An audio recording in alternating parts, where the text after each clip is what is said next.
नमस्कार, देश काल में आपका स्वागत है। मैं हूं मुकेश कुमार। दोस्तों, अमेरिका की एक रेटिंग एजेंसी है मॉर्निंग कंसल्ट।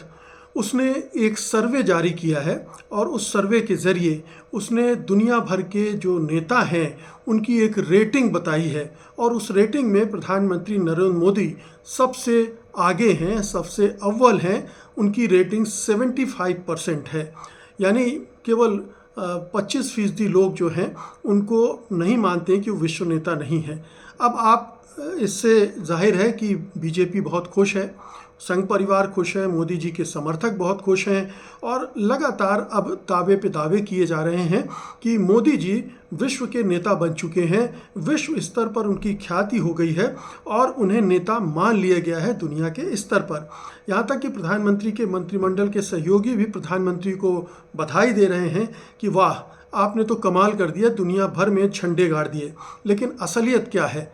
असलियत देखना हो तो हमें मॉर्निंग कंसल्ट के सर्वे में जाना चाहिए कि वो सर्वे कैसे करता है, उसने क्या किया इस सर्वे में, और ये रिज़ल्ट जो उसने दिए हैं, जो रेटिंग दी है, उसको कितना विश्वसनीय माना जा सकता है। तो मैं आपको बता दूं कि मॉर्निंग कंसल्ट ने भारत से केवल 2126 सैंपल लिए हैं। आप सोचिए कि 140 करोड़ विदेशवासियों का ये मुल्क है और उसमें केवल 2126 लोगों के सैंपल उनसे पूछा गया है कि आप मोदी जी के बारे में क्या सोचते हैं। अब 2126 सैंपल में ये कहाँ से लिए गए हैं? सबसे बड़ा सवाल तो ये उठता है, क्या महानगरों से ये सैंपल लिए गए हैं या इसमें गरीब अमीर भी देखे गए हैं, अगड़े पिछड़े भी देखे गए हैं, महिला पुरुष भी देखे गए हैं, उत्तर दक्षिण पूरब पश्चिम विभिन्न इलाकों जो भौगोलिक इलाके हैं, क्या उनका भी ध्यान रखा गया है? क्या उम्र का भी ध्यान रखा है? युवा, प्रौढ़ और बुजुर्ग, उन सबके व्यूज़ भी इसमें इतने से कम सैंपल में आ सकते हैं क्या? देश में देखिए, चुनाव में जब सर्वे होते हैं तो लोग एजेंसियां 1.5 लाख सैंपल साइज़ पर काम करती हैं और फिर भी गलत साबित होती हैं। तो ये मॉर्निंग कंसल्ट केवल 2126 लोगों के सैंपल के आधार पर ये घोषणा कर रही है कि प्रधानमंत्री नरेंद्र मोदी दुनिया के सबसे लोकप्रिय नेता हैं। अब सोचिए इसको किस तरह से हम सही मान सकते हैं जब, और आपको ये भी बता दें कि इस तरह के सर्वे यही एजेंसी बीच बीच में करती रहती है। पिछले आप 5-7 साल में देखेंगे तो इस तरह की रेटिंग के सर्वे इसने बार बार दिए हैं जिसमें मोदी जी को विश्व स्तर पर बड़ा ही लोकप्रिय नेता बताने की कोशिश की गई है, जो कि सच्चाई से कहीं बहुत दूर है। मोदी जी उतने लोकप्रिय नहीं है जितना इस सर्वे में, या लोकप्रिय क्या, उनको तो बहुत सारे देश में लोग जानते भी नहीं होंगे। ये खाम ख्याली पाल लेना कि भारत के प्रधानमंत्री दुनिया भर में सबसे लोकप्रिय नेता हो गए हैं, ये एक बहुत बड़ी हमारे जो दिमागी कमज़ोरी है उसका नतीजा है। तो मॉर्निंग कंसल्ट की विश्वसनीयता नहीं, ये एक टेक्नोलॉजी कंपनी है, शिकागो बेस्ड कंपनी है। ये सर्वे भी जो करती है वो ऐसा नहीं है कि उन लोगों से मिलकर पूछती है कि आप क्या सोचते हैं, बल्कि ये ऑनलाइन सर्वे होते हैं।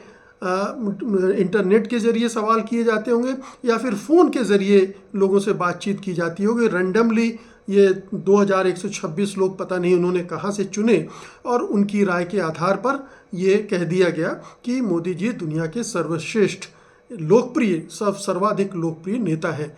तो ये इस तरह की एजेंसियां फिक्स भी होती हैं। ये हो सकता है कि बीजेपी ने उसकी अंतर्राष्ट्रीय संगठन ने इस तरह की कंपनियों को हायर किया हो, इस तरह की चीज़ों को प्रोजेक्ट करने के लिए प्रधानमंत्री को।